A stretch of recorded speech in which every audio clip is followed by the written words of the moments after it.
औज़ुबिल्लाहिमिनश्शैतानिर्रजीम बिस्मिल्लाहिर्रहमानिर्रहीम।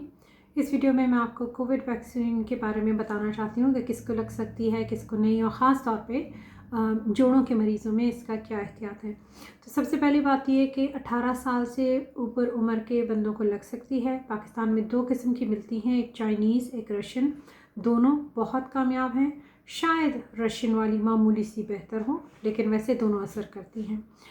इसका किसको नहीं लगानी चाहिए उसकी लिस्ट तो बहुत छोटी है, मैं साथ में नीचे लिख के भी आपको दे देती हूँ।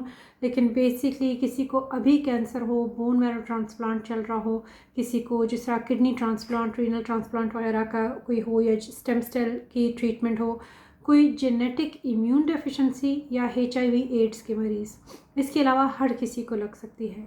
अभी तक जो है हामिला ख़वातीन को इस पे रिसर्च में तो नहीं दी गई, लेकिन बहुत सारे इंटरनेशनल इदारे जो हैं, गायनी एंड ऑब्स्टेट्रिशियन सोसाइटीज़, उनका ये कहना है कि अगर हामिला खातून लगाना चाहे तो उनको फ़ायदा हो सकता है, शायद उनके बच्चे को भी बचाने में बेहतर हो। और अभी हम हामिला ख़वातीन पर भी इसमें रिसर्च हो रही है। अगर आपको कोई पहले कभी किसी वैक्सीन से एलर्जिक रिएक्शन हुआ है तो फिर आप एहतियात से लगाएं, लेकिन ये किसी पुरानी वैक्सीन से एलर्जी होना इसको मना करने का कोई रीज़न नहीं है। अगर आपको कोरोना की पहली वैक्सीन के साथ एलर्जिक रिएक्शन हो तो भी अगर वो हल्का फुल्का एलर्जी है तो दूसरी वैक्सीन लगाई जा सकती है। हल्की एलर्जी कहते हैं जिस तरह थोड़ा बहुत रैश हो गया, हल्का सा कुछ बुखार हो गया, मामूली सा कुछ मसला हो गया, अगले दिन 2-3 दिन बाद या कुछ दिनों बाद। सिवियर एलर्जिक रिएक्शन इसको कहते हैं जिस तरह आपके मुंह में ज़बान जो है आपको बड़ी महसूस हो रही है, सांस नहीं आ रहा, अचानक बेहोशी हो रही है, अचानक जिस तरह है मरीज़ बहुत ज़्यादा ख़तरनाक हालत में पहुंच गया और हॉस्पिटल जाना पड़ा, इसको सिवियर एलर्जिक रिएक्शन कहते हैं। अच्छा, इसके अलावा जो है, जो अगर आपको जोड़ों की दवाई मिल रही है तो जोड़ों की दवाई के साथ साथ आप कोरोना की वैक्सीन लगा सकते हैं। अगर स्टेरॉयड मिल रही है, कोरोना की वैक्सीन लग सकती है।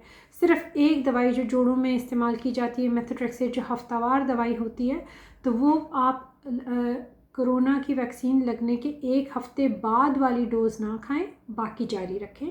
इसके अलावा जो बाकी सारी दवाइयाँ हैं जो गोलियों वाली हैं तो वो सारी जारी रखें।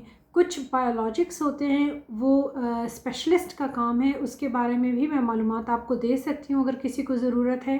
इसके बारे में हम अनकरीब एक पेपर भी पब्लिश कर रहे हैं इंशाल्लाह। वो भी मैं इंशाल्लाह पाकिस्तान जर्नल ऑफ रूमेटोलॉजी के थ्रू पब्लिश करूँगी, वो भी मैं आपको लिंक बता दूँगी।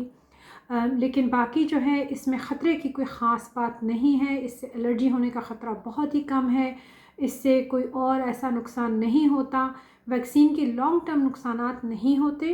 तो इसी तरह कोरोना वाली वैक्सीन का भी सालों बाद या बहुत अरसे बाद नुकसान का ख़तरा नहीं है इंशाल्लाह। आप अपनी सेहत के लिए, अपने इर्द गिर्द, अपने ख़ानदान वालों के सबकी सेहत के लिए कोरोना की वैक्सीन लगाएं तो इंशाल्लाह आपको बहुत फ़ायदा होगा। अस्सलाम वालेकुम।